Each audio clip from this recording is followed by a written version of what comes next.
The Bread and Better podcast acknowledges the Yagara people and the Turrbal people as the traditional custodians of Meanjin, the lands on which we record today. We pay our respects to the Yagara and Turrbal elders, past, present, and emerging. This podcast is brought to you by Hey Al Productions. Did I say good? Did I get you to do it one more time? Maybe just in case. Okay, do it one more time. Go. Bread and Better podcast. Okay. Bread and Better podcast. I feel like I am. Bread and Better podcast.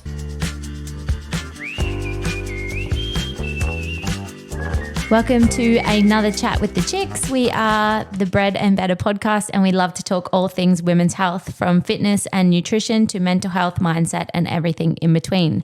Today's episode is a mixed bag as decided by you. We are doing an Ask Us Anything episode. Thank you to everyone that sent in questions for us today. We cannot wait to get into them. I am Tegan, the Body's Fitness Mind. I'm a personal trainer and a sports nutritionist with over 8 years experience in the industry. And I'm Alex. I'm a writer, a mum of 3, and a producer. Before we get started with the questions today, we would absolutely love it if you could pause this episode and wherever you're listening from, go and give us a review or a star rating. It is the best way to grow our show. Also, if you haven't already, please go and check out Hey Our Productions' new show, The Periodical Podcast. All right. So last week I didn't do this segment and Alex was very upset. So I think we're going to go, what was the best thing that you ate in the last fortnight, Alex? Thank you. Yes. I've been saving this. So the best thing I ate in the last fortnight was the most incredible gluten-free, dairy-free pizza it was when I went to Taylor Swift with our friends Meg and Fraz and my daughter Magnolia. It was the best day of my life, and cop that, Kev. Sorry, but just honestly, it really was. And anyway, after our very long journey to get to Melbourne, we left home at 2:50 a.m., drove to the Gold Coast, caught 2 planes, arrived in Melbourne, and went to lunch at, I think it's called Rocello. I will post a link on our Instagram, so I'm probably saying it wrong, I think it was kind of like the Fitzroy. I don't know, Melbourne. This is my first time I ever went there. I don't think we need to give people the recommendation. It's a pizza place in Melbourne. People might be listening to this from Melbourne. Yeah, they might be, but you're being very vague with Melbourne. the name and the location. Okay, so it's called Rocello. It's somewhere in Melbourne. It's near the MCG. It's walking distance to the MCG. It's the most beautiful little place I've ever stepped foot in. It's an Italian restaurant, but they also have a bit of a delicatessen as well. And I had this pizza and it was like ham and dairy-free buffalo mozzarella and like capers and olives and mushrooms, and it was to die for. I actually commented to Fraz that her pizza looked great. Her pizza was, oh my God.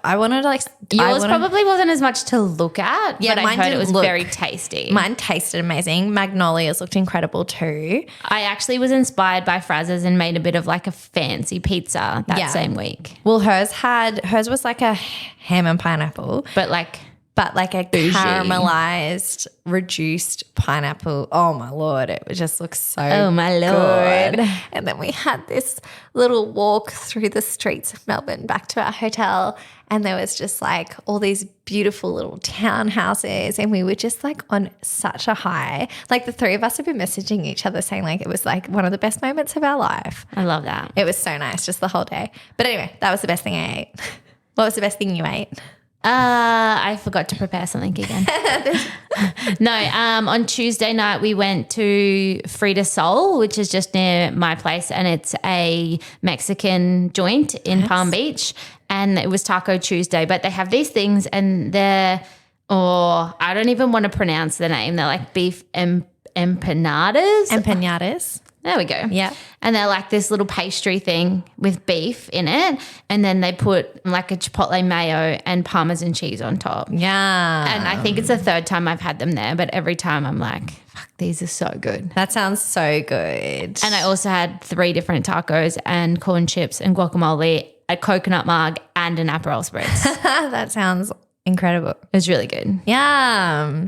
You love a coconut mug. I do. It didn't have any like coconut cream in it. It was just like coconut flavored tequila. Oh. But I like a little bit of a creamy one usually. Yeah. The Aperol Spritz was off its head. I've been craving one bad. So nice. While we're on the topic of cocktails, and it's an Ask Us Anything episode. Yeah. I may as well give a little alcohol update. Oh, yeah, do it. So since we recorded the episode, which was at the end of October, I believe, I think I've only had 3 occasions where I've had more than 3 drinks, That's amazing. which I feel really good about. Yeah, that's a lot of progress in a very short amount of time. Yeah, I feel really, really good about it. So good. And Good on you. one of the times, which we won't get into, I didn't feel good about myself. So, But yeah. that's okay. It's That's all a okay. learning experience. Yeah. And you're doing very well. Yeah, I feel good about it.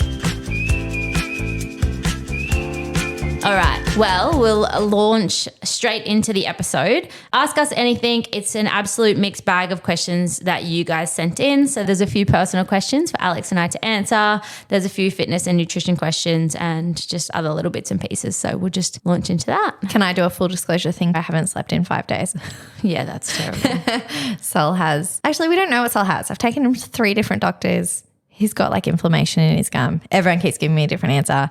He's at the doctor right now and he just won't sleep. Poor darling. Yes. So we're a bit delulu.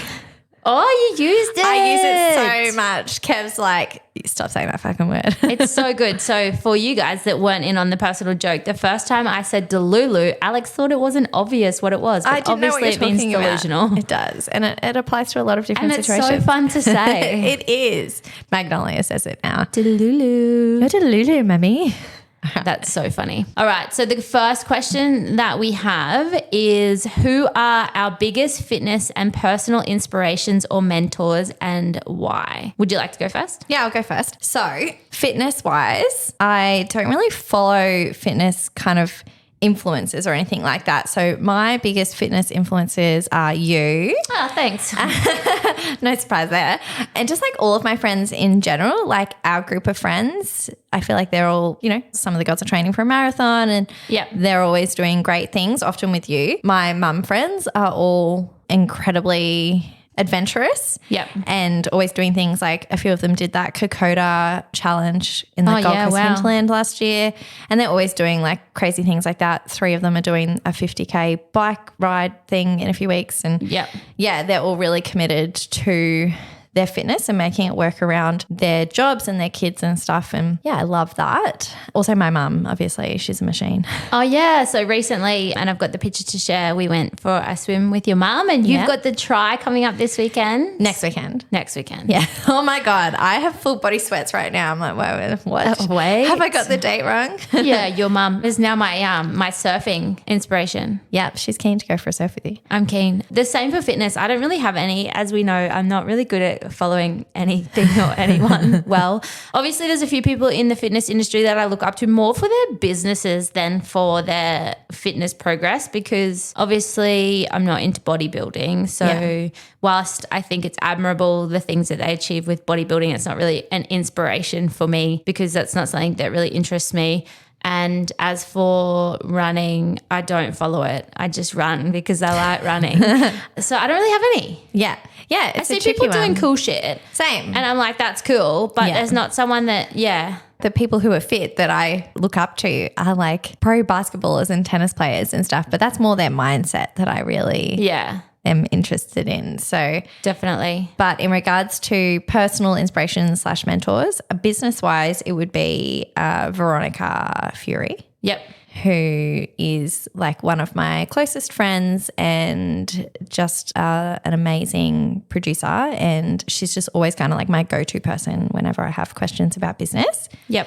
So definitely her. What about you for? So business-wise, I worked with a girl called Meg as a mentor for a long time, and I love what she's doing in her business. She's definitely a mentor for me. Rebecca Adahill, who is my business coach, and all the girls that are inside that group that I do business coaching with, they're all great inspirations for me. And then if I think about expanders and thinking about expanders as someone that is, you know, several levels above you to show you what is possible. I really like following Georgie Stevenson and what she's doing with Naked Harvest. And then she's got obviously the Rise and Conquer podcast as well. So I feel like the businesses that she has, I really look up to. And I think that she's a really good role model as well. So that's probably me for business, personal business sort of thing. Yeah. And then I've got like for parenting and just like life in general, like my auntie Chook, who I talk about all the time.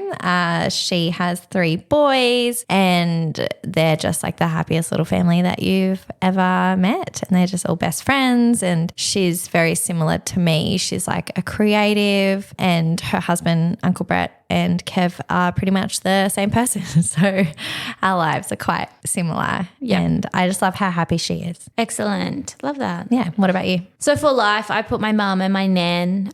They're both just incredibly resilient people. My mum is so hardworking and really set an example for me on how to work really hard.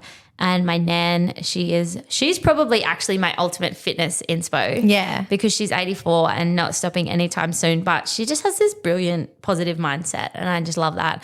And then my friends. Yeah. Definitely my friends inspire me. All right. So our next question, if you could be in your ultimate space in 12 months' time, what would that look like? And what are you doing to help get there? So this is a really good question. It is. I had to be realistic. Like I was thinking ultimate space, I could have bought a house and be doing this, and this. But if I only have 12 months, I probably need to be more realistic with what I can achieve in the next 12 months. My number one goal is to be really happy. Yeah. So I put something up on my Instagram stories this week that was like, life goal, have a good day, 5-year plan, have a good day. And I just love that. Like my happiness is my first and foremost priority. And I'm trying to find ways to inject happiness into every single day. So whether that's go for a run, go for an ocean swim, go for a surf now. I start my day with gratitude. And I think if I can just be happy every single day, then if I'm there in 12 months' time, then that's a bloody good goal. But obviously I'm ambitious and we're going beyond that. I want to keep seeing my business grow. I want to achieve more financial security. So I'm at a place where I'm secure, but I probably want to achieve financial abundance, and I want to book in more travel in the next 12 months. So I guess the thing that I'm doing towards that to get there is gratitude practice, making sure that I am injecting happiness into every day. I'm working hard on my business by making sure my clients are really, really happy, and making sure that I'm launching new things so that my business can continue to grow. So I really had to think about this. My goal, same, is always to be happy. So yeah, that's number one. I want to move house.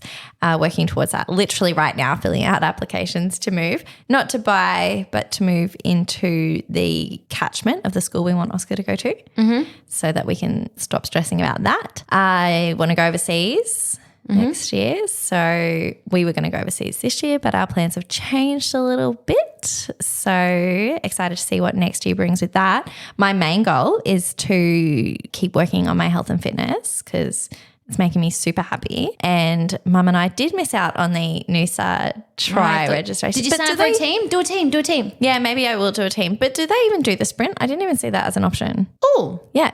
I'm unsure. Anyway, so my new goal is to do the Queensland Tri Series, which is on every month from September until like March. And there's just like basically a sprint try once a month. Oh, cool. So I'm going to do that. Yeah, you guys should do a team too. Yeah, I think I will. That's a good idea. Maybe I'll do the swim and then. I'll be there doing teams. Yeah, cool. Swim together. You'd be at the end and I'd be like halfway there. No, it doesn't matter. It doesn't matter, but maybe actually that's a good idea. So what are you doing every day towards those goals? Every day, well, practically working towards like getting a new house and manifesting the house that we're going to be in, and we're doing that together, sending you the ones to picture recording that. She's woo-woo now, guys. The Taylor Swift experience has changed her. Happiness, just like focusing on being around people that make me happy, and the work that makes me happy, and yeah, stuff like that. Training. Yeah. Well, yeah. And then, yeah, the biggest goal is the health and fitness stuff and going to the Tri Series. So just going to keep up my training. I probably won't be training as much as I am now for the triathlon coming up, but I'm definitely going to keep swimming once a week, riding once a week, running once a week, and going to the gym once a week until September. Yeah, you'll be fine. That'll be fine. That's it. All right. So This is a really interesting question. How do you juggle the fear of being freelance workers with life commitments financially? This is a good question. And this is something that I used to think about all the time when I was hungover and having a lot of self-doubt. And I had said to Mum once when I was struggling on a Monday, I was like, what if my business fails? And she's like, well, you just have to get a job. Yeah. And I was like, oh, yeah, and I guess I could do that. Yeah. But I also don't want to do that. Yeah. So that's pretty motivating to make it work in itself. Say. Like if I have to go and someone has to tell me where I have to be and potentially be there from 9 till 5, Monday to Friday. And you can't surf. Fuck me. I said to Taylor, my friend that's also a freelance worker, thank goodness we work for ourselves because our extracurricular roster is getting very full. On a serious note, and this is something you can apply to anything that you're working with, or especially if you're at the transition point. On one of my business calls with Rebecca, it got to a point where we were kind of talking about what we were struggling with. And at the time I thought that I was struggling with my confidence, but she's very good at pulling things out of you and you don't even know how you got here. She explained this concept to me of faith versus fear. And this was going back to late last year before Rhett and I had separated, and I had kind of got into a place where I was operating from fear. Yeah. So my fear was going backwards financially or going backwards in my business. So all of the decision making that I was making was from this place of fear. And obviously that's not a very good energy to be pulling new customers, pulling new clients. Yeah, and you're even panicking. because you're working from this place of panic. So then I just had to make this conscious decision that I was going to go and work on my money mindset and do the things that I needed to do to work on that, which I had a good idea of because that's something that I've had to work on in the past, and start operating from this place of faith and keep looking forward on how I'm going to grow and have that trust that I'm going to grow and be able to move forward. And since I switched that mindset, I have had all these new aligned clients come in. I've had my rent doubled because of my financial circumstance, and I haven't even been worried about that. Yeah. But I was operating from this place of all of a sudden being really fearful that I was going to go backwards, and then all of my decisions are made from this low frequency of fear, and I'm not projecting myself as well as I could have. So it's that faith versus fear. I try and stay in that mindset of faith and looking forward and trusting that when a client leaves me, that's clearing space for a more aligned client to come in or them to come back when they're ready. And that mindset is huge for me. Yeah. So I guess, how do I juggle the fear? I try not to live in that space. Like I try and live in a place of faith, but then I just remember if it all goes to shit, I just have to go and get a job. Yeah. Yeah. People can apply that to anything. Yeah. I was talking to a client recently about it with where they were in their weight loss journey with me, and they started getting all these fears that they were going backwards and they were about to hit this massive milestone, and they started all these self-sabotaging behaviors. And I explained that faith versus fear, and that they're getting to the point that they're now, even though they have all this evidence that they're capable and that they are moving forward, they've just gone all of a sudden, holy fuck, what if I go backwards? Yeah. And then the fear has started to push them backwards, and they needed to really work hard to work on their mindset to work back into that space of faith. So I think that that's something that it doesn't necessarily just need to be applied to freelance work. Like it could be applied to wherever you are in your journey. Yeah. Especially if you're feeling like that fear creep in that you're going to go backwards. That's a really important mindset to keep in check. Yeah. You definitely start to self-sabotage yourself when fear creeps in. That's because the thing about self-sabotage, and the reason that we do it is because we can predict the outcome, right? Yeah. So we know what's going to happen when we self-sabotage. When we don't do the thing we say we're going to do, we know what that outcome is because we've seen it 100 times before. Yeah. So it's our brain trying to keep us like safe. you're protected. Yeah, 100%. We don't know the outcome when we take the leap and we work from faith. Yeah. But if we self-sabotage, we know exactly how that plays out. Yeah. So we just go for that option. Yeah. So I'm just going to be brutally honest with this one because I sat on it for a bit last night. And to be really honest, I can only do what I do because Kev works full time and has a good job and makes money to support us. If he didn't, definitely. Yeah. You would just do it in a different way. If you didn't have the financial backing from a partner, like when I transitioned across to working for myself, you would do it slowly. You wouldn't be able to dive in like you have. Yeah, exactly. So I've dived in, completely. I've dedicated all of my time to do this, and I wouldn't be able to do that. Like I would be shitting myself. I would be only living in a place with fear if I was doing this without the support of Kev, because it just would be very, very stressful. So I'm very fortunate to be in that position. My plan also is kind of similar to yours. I'm just giving myself until Sol goes to school. And I'm like, I'm just going to throw everything at this. I'm going to work as hard as I can. And if it doesn't come off when Sol goes to school, I've got all of these skills behind me now that I've been working on all this time, and I can use that to go and get a job.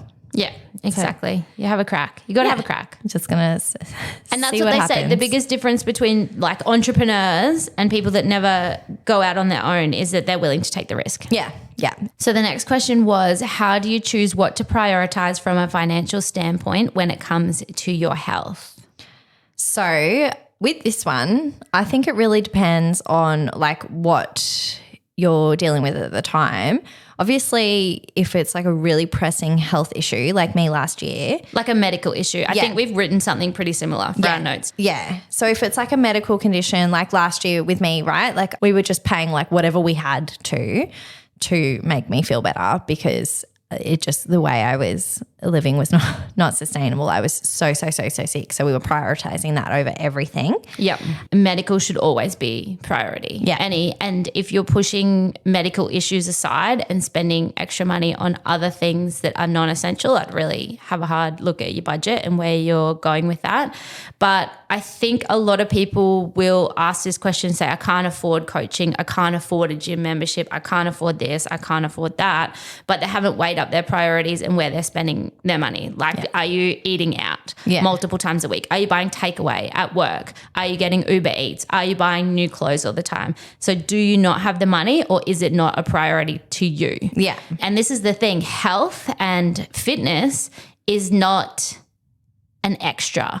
And I'm not saying go out and get saunas every second week. I'm saying a basic gym membership or a basic coaching service or really good healthy food. Yeah. Because you could have 100 problems, but if you have a health issue, you've got one problem. Yeah. That's so true. Yeah. Yeah. So the money spent on gym memberships and good healthy food is all an investment. And I think that that's also important, the terminology, an investment instead of a cost in not having more issues down the track. Yeah. So I definitely weigh up where you are spending your money, if there are extra things in your budget. And obviously we want you to spend your money on things that spark joy. Yeah. But if you're operating from this place of saying that you can't afford basic gym memberships or coaching or healthy food, but you are spending money going out on the weekends would be a classic example. Yeah. People that say, oh, I can't afford coaching, but I'm going to go out for 3 nights every weekend and spend $300. And the thing is, a lot of times when people say that they can't afford something, they're not even utilizing the free resources that are out there yet. So there's podcasts, there's YouTube, there's Instagram, there's so much free health content out there. Yeah. You can literally... There's the gyms at the parks. Yeah, you can literally train from home. You can go for a walk, you can go for a run. But if you're going to choose, you know, if you are at a point where you've got like, okay, I've got this $100 to spend on my health every week, how you prioritize that is probably going to be where you see the most value would be the best way. Yeah. For this person who asked the question, like, what do you see the most value? What could you get the best return on investment for? Like, if you're someone that's really time poor and you can't eat healthy, then it might be a really good idea to spend that on a food delivery service. Yeah. But if you're someone that's happy to cook and you don't know what you're doing in the gym, it might be a really good investment to spend that on a PT or a coach. Or you might be able to get a coach like myself that can do your PT and your nutrition, and you get that all in one, and that might be something that you see a lot of value in. Yeah. But I think the first thing is to be looking at where you are spending your money, and then looking at what's important to you, what's a priority, and are you utilizing what's out there for free before you go and label it as being too expensive. Yeah, I love that. I love the idea of like the return on investment on yourself and your health. Like that's a really good way to think about it. Yes, I think that you can't put a price on your health, and money spent on your health is always money well spent. Yeah. But I understand that not everybody has a lot of money to spend. So I'd be looking at where you see the most value and where you can get the best return on your investment. And that's going to be different for everyone. Yeah. For me, for example, I am great at cooking and meal prepping, and you know, return on investment for me goes from having a gym membership because I can't do what I need to do in a gym at home. But for someone who's at a really basic level of fitness, they probably don't even need to be in a commercial gym. They might be better off paying me the $39 per week and getting a program that they can do at home so that they have structure and they have support. Yeah. It's just going to depend on where you are in your health journey, but medical always comes first. All right. So, as I've said multiple times, I'm very, very tired today. And this next question is, how does sleep quality and stress management factor into our health and fitness journey? And what practices do you suggest for improving both? All right. Listen up, Alex. So I've said more about stress here than sleep, but I am going to touch on sleep as well. And I've typed this out because I really wanted to get it right. So stress and sleep are often overlooked by many in their journey because they think it's out of their control or they think it's just a normal part of life. So stress can play a really big factor in our results, especially for people trying to lose fat. Mm-hmm. So basically what happens in our body in a time of high or chronic stress is there's a part of our brain that senses the danger in our life, and the danger is the stressor. So this part of the brain then signals to another part to start our fight or flight response. So our adrenal glands then release the hormones, which is cortisol and adrenaline, to handle whatever the said stress is. And then the adrenaline will make us feel pumped up, but it doesn't really have any positive effects in relation to our results. The cortisol, however, can really affect us. So cortisol, what is it and what does it do? So in the right amounts, it's helpful. It reduces inflammation. It helps metabolize fat into energy. It stabilizes blood sugar levels, and it helps us to feel fresh when we first wake up in the morning. So it also gets our body ready for fight or flight. So if your brain thinks that you're in danger, and if we think back to our caveman days, it wants your body to maintain as much energy as possible. And remember that calories are energy to fight off the threat to keep us warm. So again, thinking about our caveman days, and I remember Emma was talking about the tigers. Yeah. These high levels of cortisol increase our appetite and slow our metabolism, which means our bodies store more calories, and that's energy and fat, to fight off said threat. So that's what's happening in our body. I know it's not possible for most people to say, just be less stressed and sleep more. So in modern life, we don't have to fight off predators, but we do have stressors all around us. And probably we have an inflated idea of stress because of everything that we have to deal with. So we've got our family life, personal problems, and we tend to even take on other people's stresses from time to time. So we can work to lower it by focusing on our minds and our bodies. So you can try some of these to help your brain feel less threatened and your cortisol levels lower down a little bit. So the first one is exercising for 30 minutes per day. Keep in mind that HIIT style training can increase cortisol as well. So focusing on lower intensity, so weights, walking, those sorts of styles of trainings might be useful in times of high stress. However, if you are someone that does experience anxiety, refer back to that episode that Emma did and have a listen to that whole episode. But she was talking about how HIIT can actually be really helpful for people with anxiety because it gives you control over those spikes. Increased sleep quality and quantity can really help with your stress levels. So tips for sleep is to have a good sleep routine with a set screen limit and bedtimes, a cool dark room, fresh clean bedding, sleep supplements, and wind down routines. Obviously, if you have children, it's all a little bit harder, but just make sure that you are controlling what's within your control, because sometimes people say, well, I've got kids and they wake me up during the night. However, you get that reverse or revenge procrastination where you're like, well, the kids have gone to bed and I deserve time for me because I've had a hard day. So I'm going to stay up and I'm going to watch Netflix for the next 3 hours. I have no idea what you're talking about. Alex is like, seen. I've seen. Yes. Obviously, you do need your time to wind down as well. But that idea about that revenge procrastination. Yeah. I always regret it in the morning. Yeah, the reason it's revenge is because it doesn't really actually bode well for you. No, even though you feel like you get that time for yourself, I think being refreshed the next morning and ready to take on the new day would be a lot more beneficial. So doing everything within your power. Yeah, sometimes when I feel myself slipping into that, I mean, at the moment, mine is that I will stay up working and then I'm like, I can just get this done and I can relax in the morning. But then I find myself so tired in the morning. So now when I get to that point where I'm like, it's getting really late, I just say to myself, I'm going to set an alarm now, go to bed, and then wake up a bit earlier and do some work then when I've got some more clarity. So I've been doing that. Well, I've often said to you, and Shawnee that's helping with me with my website from the Eats Bible one, she'll get this as well. I'll think that I'm going to do something at night, but then I'll go to do it and I'll be like, no, my brain's a potato. Like it's got to be tomorrow. So also leaning into like when you're when you work best, which is hard for me because I do work best at night. Yeah, but then you still got a parent in the morning. Yeah, it's a minefield. It's a dangerous balance.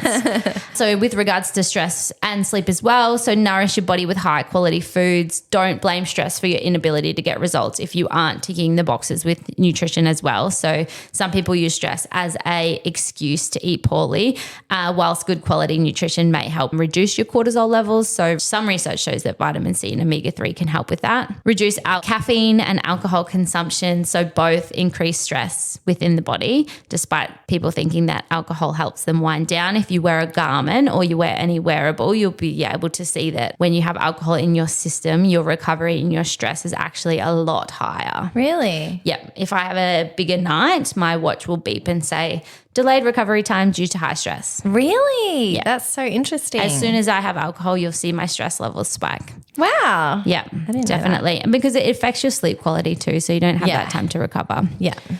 Set clear boundaries and be aware of when you're overcommitting yourself. Learning to say no is definitely a skill to hone. Get outside and become grounded in nature. Vitamin D from the sun can help boost your mood and decrease your stress. Start a self-care practice such as meditation. Sounds delicious. Meditation, breath work, or journaling. So just 5 minutes a day could make a huge difference. And this could definitely be just something to do right before bed to help you switch off. And if stress is taking over your life, seek help from family or friends or even professionally. Talking through your stresses can be really, really helpful. Talking about boundaries, something that you do very well that I've not seen other people do before. And the first time you did it, I was like, wow. When Tegan wants to leave somewhere, she just leaves. Or wants to get off the phone, she just goes, I'm leaving now, bye. Sometimes you don't even say goodbye. Sometimes you're just like, okay, I'm going to go. And then you just go. And it's not in a rude way at all. It's literally just like in the most like, oh, wow, I need to do this. You just literally like, bye. You know that actually, no, I really don't give a fuck anymore. I'll do it to anyone. I was going to say, you're a good friend if I feel like I can just dismiss you. I do it on the phone. I don't want to say dismissing because you're not being rude. You're literally just like, okay, I've got to go back my day now. Yeah. I definitely don't deliberate. And I've done this for years. I remember when I was single and I used to hang out with my friends, Kiwi and Jeff, often. I'd be at their house and then I'd just be like, all right, see ya. And I'd leave. And then the next day I'd see them and they're like, where did you go in such a hurry? And I was like, oh, I just went home. I'd had enough. I think it's really good. And how much time do we waste somewhere where we want to leave, but then we're also like trying to find an appropriate time to go, and then you say all your goodbyes, and then you've lost like, I don't know, half an hour of your life. See, I'm somewhere between a smoke bomber and someone that does the goodbyes. I do them, but they're incredibly brief. I'm like, I'm out of here. See ya. Yeah. I do it to you on the phone all the time. I'm like, I got to go, see ya. Yeah. And you're like, oh, okay. Well, I mean, I appreciate it because I attend and I'm always like, if you have to go, just let me know. But now I don't have to do that with you. And I would never be offended. And I don't think anybody is ever offended. I'm never offended. I do that. If anything, I'm just like, you know, when you're trying to get someone off the phone and they're like, blah, blah, blah, blah, blah, blah, blah. Yeah. I love it. That's so funny. And actually, I get called on that all the time. Sarah and Charles said, oh, when the girls grow up, I hope they've got Tegan's boundaries. Oh my God, I hope to have your boundaries one day.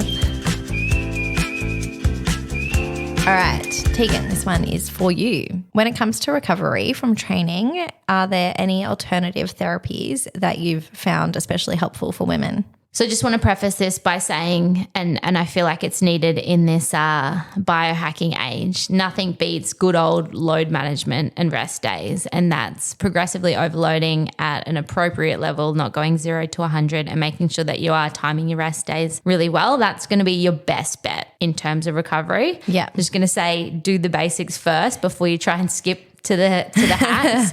But I do like ice baths, in a bit of an ice bath phase at the moment, not directly after weights training. That's proven to be not beneficial, but that's a whole another thing for another day. Ocean swims, obviously. Yes. Active recovery, so things like going for a walk the day after you've had a high training load. So active recovery and keeping moving or stretching can be really good. Saunas, foam rolling, supplementing with magnesium is really important. Those are my favorite ways to recover. Yeah. Can I ask you a question? Hit me with I ask you after this podcast, but this fits in. When do I have to stop training before the triathlon next Saturday? Ideally, have your training wrapped up by Wednesday. Oh, that's what I said to Kev. Okay, cool. Thursday, Friday. If you had it wrapped up early in the week, that Can would I go be to the fine gym as on well. Wednesday night? No. Okay. Absolutely not. Okay. Don't go to the gym. Okay. You want to have your body as fresh as possible. So even those runs and swims, you want to just take easy in the week of. We're on our taper. We just want to really keep the legs and arms ticking over. Some of the best runs I've ever done has been on the back of a whole week of rest. Okay. All right. You want to be fresh. You want nothing to be sore, everything to be feeling fresh when you're going into your race. That's why you don't do gym. Okay. All right. So maybe if I do like a nice walk on Monday and then a really light swim on Tuesday, and that's it. All And right. then you'll be ready. Yeah. So exciting. So exciting. You will have to do a full recap when you get back from Vietnam. Yeah, we'll have a lot to talk about. Yeah, Vietnam. We'll just do a Vietnam and triathlon episode. Fun. Okay. Next one for you. What are some of the key nutritional considerations for women looking to optimize their health and fitness? So this is a really good question, and it's probably a similar answer to the last one. So making sure that you're nailing the fundamentals before you try and go to the hacks. So for women especially important to make sure that we're not chronically underfueling. So if we are dieting for really long periods of time, that can be really detrimental to our results and our hormones. So making sure that if we are looking to lose weight, that we're doing so in a way that's quite conservative and controlled. I would look at increasing protein intake. We've talked about it again and again and again, and probably a broken record harping on about how important protein is. And then having an 80-20 approach to nutrition. So not being too restrictive, not eliminating entire food groups. I would still go with 80% whole foods and then 20% soul foods. And when you take that approach, then you'll find that you can have a nutritional approach that is going to be sustainable long term. And I think when we're looking at that word optimize, we want to look long term. So how do we optimize how we feel for the longest amount of time possible? Yeah. Ideally forever. So we would look at, not chronically underfueling, making sure that you're having enough protein and making sure that the approach is sustainable. So anything that's really drastic or anything that's really short term are massive red flags for me. Yeah. All right, next one. How to know when it's time to move from a fat loss phase to a gains phase in the gym, and a few easy steps to start that journey. Yeah, I love that someone sent in this question because it's probably something that not enough women think about. And I guess first and foremost is that you need to want to do it, and you probably need to be committed to doing it properly. So if you have been looking to lose fat and you are wanting to gain some muscle mass, I would definitely do it with the assistance of a coach. Yeah. Because it's not something that you can just, you potentially can. It's not something you can do well by yourself if you have no prior knowledge, especially if your method for fat loss was just to be eating less and moving more, which is essentially all you do need to be doing. But you need to keep in mind that it's very hard to lose fat and gain muscle mass simultaneously. Yeah. So you need to be committed to the fact that you will need to gain weight. Yeah. So we need to let go of the scale weight. The body that you want probably weighs more than you think it does because you have more muscle mass. Yeah. And if you are going into a gain phase, you want to expect to see the scales go up. And I love that I had one of my clients, Wendy, in the last week say she's gone into a gains phase at the moment, or a hypertrophy, which means muscle building phase. And she said that she was a little bit disappointed that the scales had gone down a few days. And I loved it that was her mindset, because that's great. It's not often as women that we get bummed out that the scales are going down, and then we had to increase her food right up. So I think it's important to remember that you're not going to simultaneously get leaner and get a bigger bum. Yeah. It's not going to happen like that. You need to be really, really committed to gaining weight for a period of time if you want to lose muscle mass. So I think making sure that your mindset around that is really strong. Yeah. A lot of really good things come out of doing a gain phase. Obviously, having bigger muscles is the main one. But in terms of how you view your body, I think that there's a lot to be said for intentionally gaining weight and starting to appreciate that that's the process and loving your body through all phases. You need to support your training with correct nutrition. So if you're going into a gain phase versus a fat loss phase, how you're training doesn't change dramatically if you're already resistance training. The training itself is going to stay pretty similar. The rep ranges might change slightly, but not even necessarily. But your nutrition is what's going to be the thing that changes. So I would really suggest getting support with that so that you're working with a coach that knows what they're doing. However, if you want to do it by yourself, some easy steps would be increasing your protein intake, but also increasing your carb intake, because carbs are muscle sparing. So they help us save muscle mass. And also when you have high carbohydrates, you're able to train harder because they're energy. So you'll be able to push harder in the gym and move more weight. Yeah. The other thing that you're looking for in your training, if you're looking to gain muscle mass, is to make sure that you're training pretty close to failure and training really hard and applying progressive overload. So that's that idea that each time you go into the gym, you're either doing more reps or more weight. Yeah. And the other thing, the last thing I would say is give it a good amount of time. Yeah. So ideally with my clients that I'm putting through a hypertrophy phase, we can structure it or periodize it to a certain point, but ideally we want them to keep going until they're really uncomfortable. Yeah. So they will get a point where they're like, my clothes don't fit, I feel big, I feel like I'm holding fluid and I've gained fat, which is all part of the process. Like obviously we want to minimize how much fat they gain, but it's you know, that's what happens. Yeah. You get to that point and then you strip back the fat. So I would also say like you're not going to do a 1 month build. Yeah. You want to probably give it 8 weeks at minimum, ideally 6 months. I feel like you have to be really mentally strong to do that. Hey, like you would want to talk to your client, like you would talk to your clients heaps about mindset and stuff through that. I feel like you really have to do that with a coach. It's definitely going to be more efficient with a coach. Yeah. You could do it by yourself, but without the proper knowledge of what you're doing, you might not be getting the full benefit that you could with a coach. And also you get the support and someone to reassure you that it is normal to feel uncomfortable. That's what I mean. Like I think and also like we've done the episode on body image and you talked about loving yourself at every, like you've got some really, really, really good advice towards body image, and I feel like that is what you would need if you're going through that long build phase.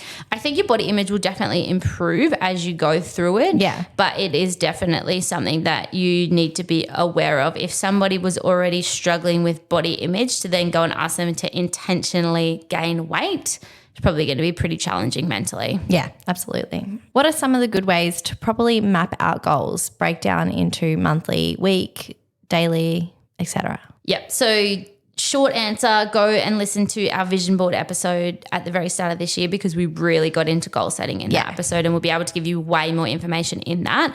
In that episode, we talk about reverse engineering, so looking at where you want to be in 12 months' time. What I would do is sit down and map it out. This is where I want to be in 12 months' time, and then think, okay, well, what needs to be achieved in 6 months? What needs to be achieved in 3 months? What needs to be achieved in 1 month? What do I need to do every week? What do I need to do on a daily basis in order to do that? When you do that, it seems like so much less overwhelming. Yeah. So if you wanted to lose 12 kilos and you say, okay, we've got, a year, then you break that down to monthly. You think I only have to lose a kilo per month. Yeah. That's way less daunting than looking to lose 12 kilos. And then you think on a daily basis, well, what are the steps that get there? I need to make sure that my nutrition's on point. I need to make sure that I hit my step goal. I sleep enough. I walk enough. But find a way to track your progress on a daily basis, weekly basis, monthly basis, but go and listen to that episode. Yeah. Good advice. All right. So can you discuss the role of time management techniques such as scheduling, workout planning, and meal prep in maintaining a healthy and balanced lifestyle?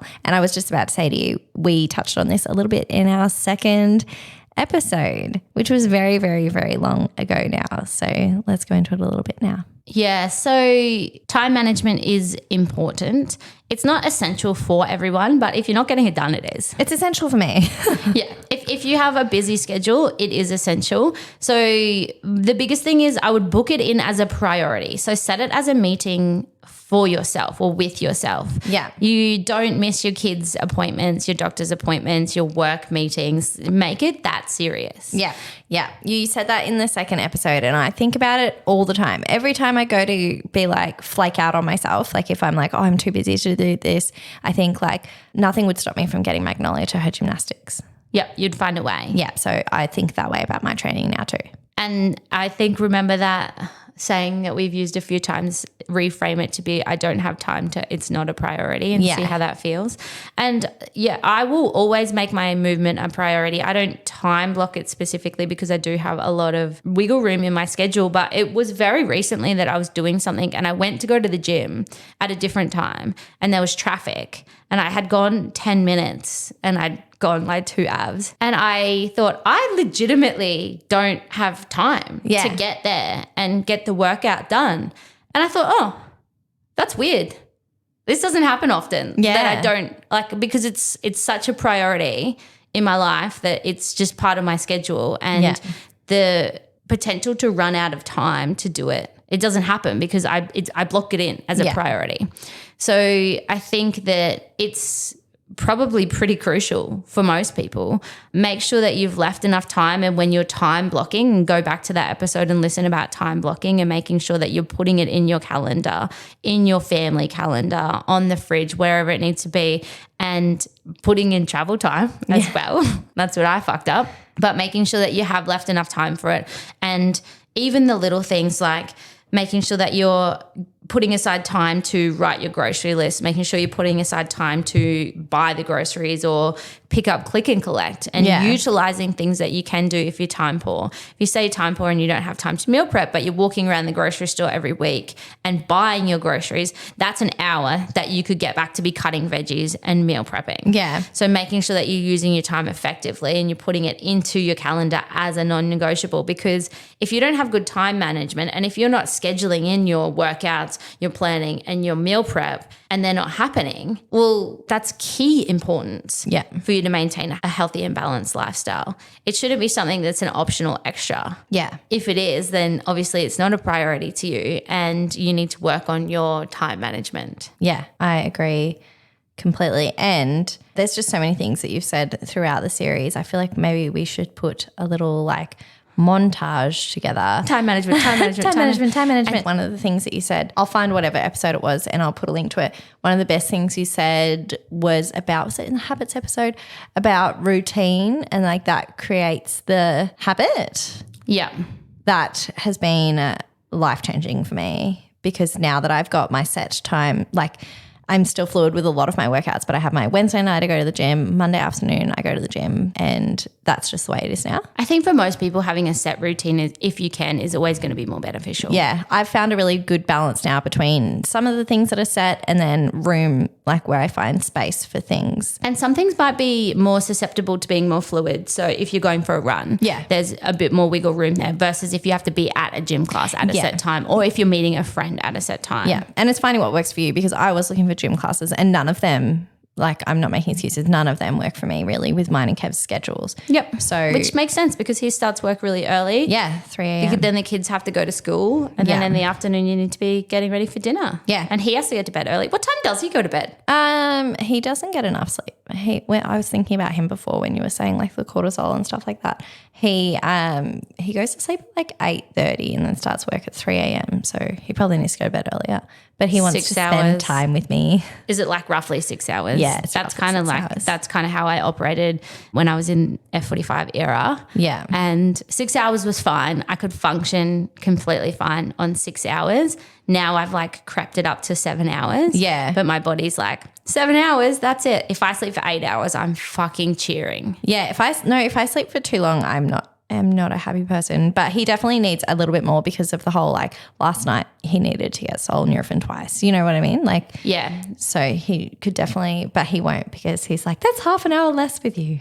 Also going to bed, even if you have to get up really early, it's hard to switch off at like 8 o'clock. Yeah, you go to bed and you're like, I'm not falling asleep. 100%. Yeah, it's hard. All right, last one. How does building confidence and setting boundaries positively impact our health journey, and what practical steps can we take to nurture these qualities? Okay, so this is a really, really good question. When we focus on one thing, everything gets better. So if we're focusing on building confidence and setting boundaries in our personal life, that's going to transfer across into our health journey. So the confidence is definitely transferable. So if we can get out of our comfort zone as often as we possibly can, then that's going to give us more confidence in our health journey.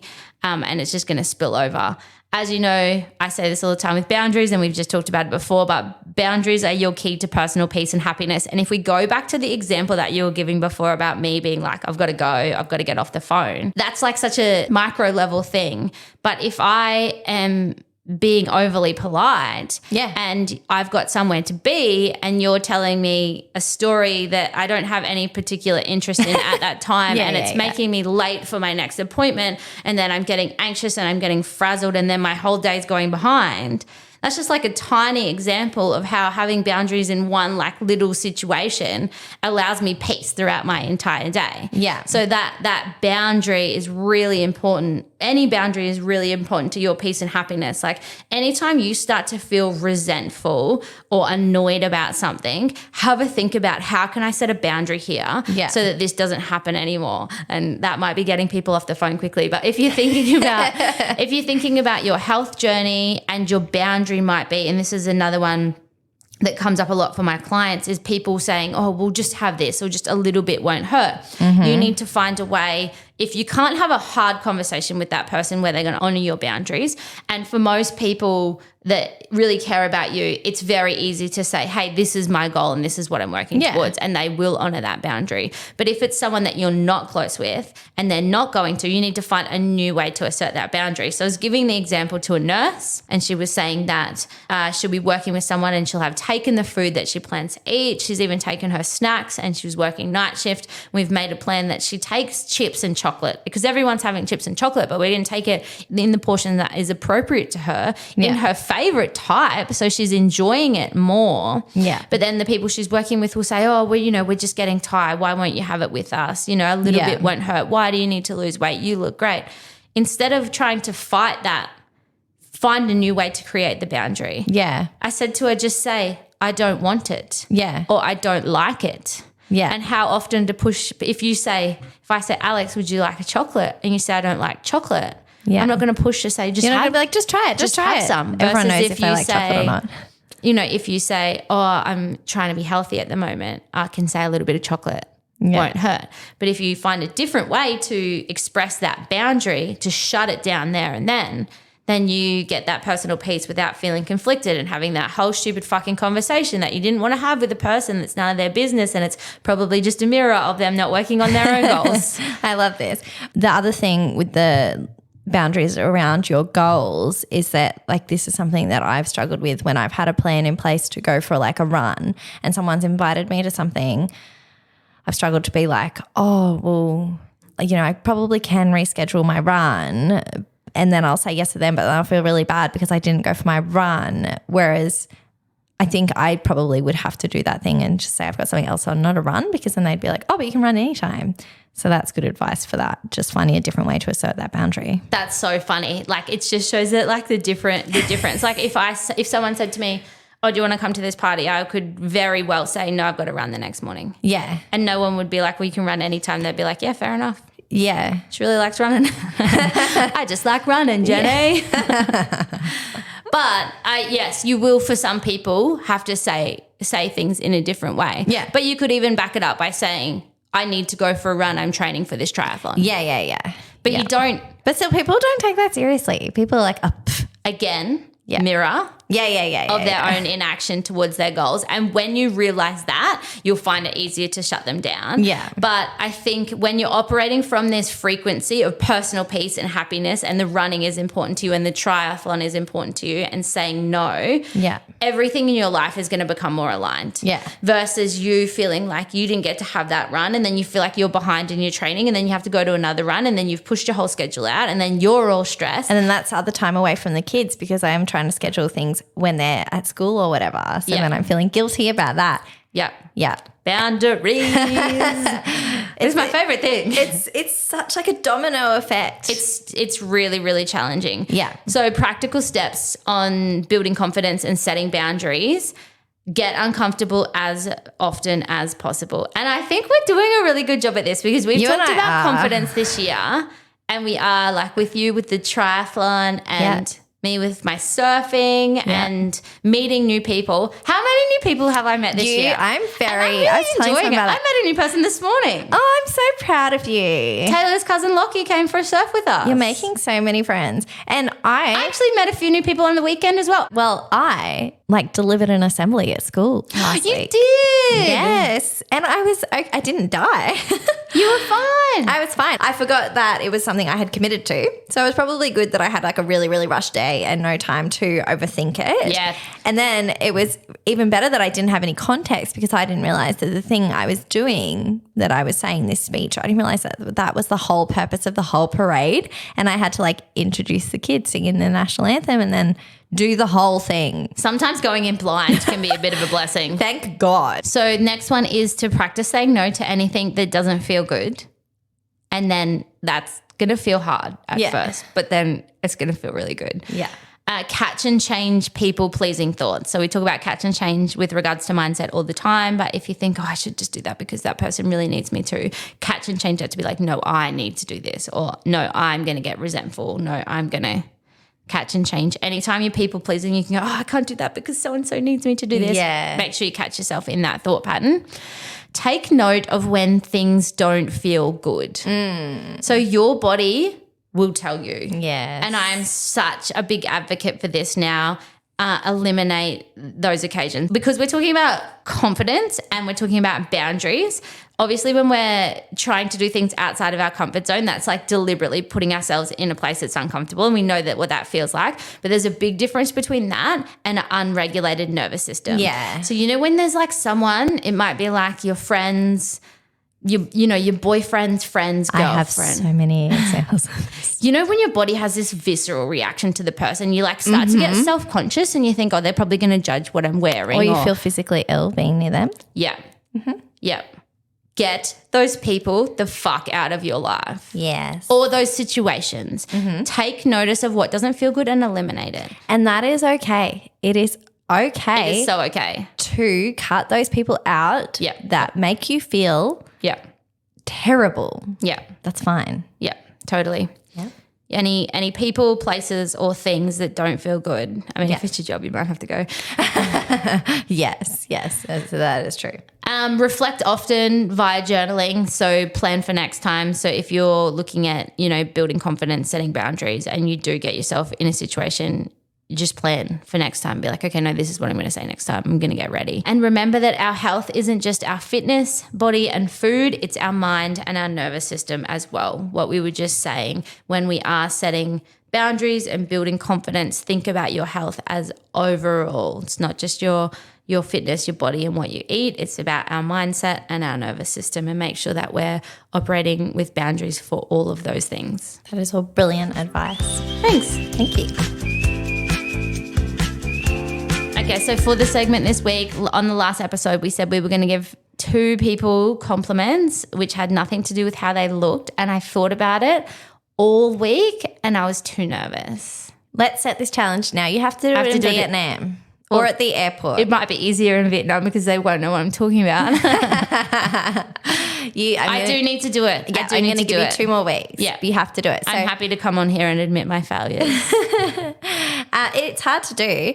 Well, I mean, mine happened organically. So the first one, I was talking to a mum at school. We're not strangers, but we've not had a lot of conversations. And we were talking and I said that she's very astute.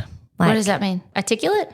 Astute is someone who's switched on and okay. Yeah. By the book. Yes, by the book. Yes. So I was roping her into a position in the PNC, as I do because I'm a recruiter.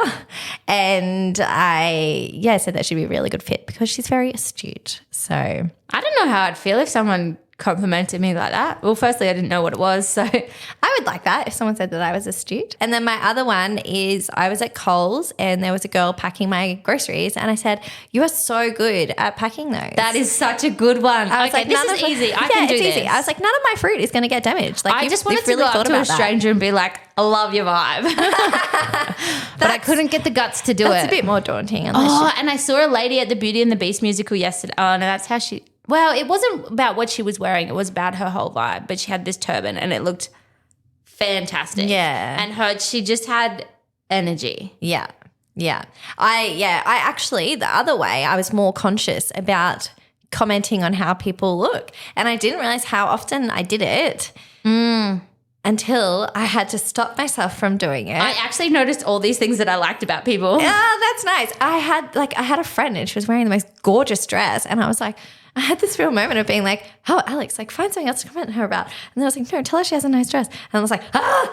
And then I was like, I love your dress. You look beautiful. She was like, thanks, love. That's so funny. Okay, I've got to go and do it. All right, go do it. Report back. So thanks, guys, for sending us such awesome questions. There were no undie-related questions. I just remembered I was supposed to do an Aura Ring update. Right. Give us that quickly. I didn't add that to the script. I like it. Okay, cool. So it tells you really cool stuff. It tells you your sleep. It still needs more time to sync to my cycle for the Natural Cycles app, but it definitely does sync. Like you can use it for contraception. It tells you your readiness, resilience, how you're recovering from your training. There's heaps of things in the app. So far, I love it. Cool. Will it help with my swimming? Will it give me that? It does pick up your training, but I haven't worn mine for swimming because I'm too scared. All right, let's discuss because this mine's later. not super tight. I feel like I was between sizes. Okay, because I've tried a various amount of watches now and I hate them all. Garmin. I used my Garmin for surfing this morning. Yeah, It told me I that I saw. caught 6 waves and my longest wave was 45 meters, and it tells you the speed. Now- You've got to get a Garmin. Sorry, guys, if you're going to get an Aura Ring or a Garmin, just get a Garmin. Unless Yeah. you want it for fertility, get an Aura Ring. Okay, I need to get a better Garmin. The Garmin I got was Or a get dud. both like me. I like a wearable. Can I just say, everybody, I keep getting these messages from Tegan being like, oh, I only got this wave. Or, oh my God, I'm still not doing very well at surfing. You're fucking nailing it. I don't think you speak to enough people that have tried to learn how to surf. And I think you're just surrounding yourself with all of these really good surfers because you're doing very well. Well, like you've just caught 6 waves and you've been surfing for what, 2 weeks, 3 weeks? This is my 5th surf. Yeah, so you're doing very well. Thanks, Alex. That's okay. You're really good at compliments. That's a good one. You're good at surfing. Okay, I didn't even think of that. Okay, so if you think of any more questions, guys, send them through to us. It is a lot of fun doing these episodes and we love knowing what you guys want. We love our listeners and we just wanted to say a big thank you to every one of you. We hope these chats enrich and improve your life. Good luck to Alex on the try. When you hear this, it will be try week or it'll be done. It'll be done. We'll say congratulations to her. Oh, God. I'm so nervous. And I'm on holidays, baby. Yay. Fun. Okay, bye. Bye. Okay, bye. Okay, see ya. I gotta go. I've got to go now. I've got to go.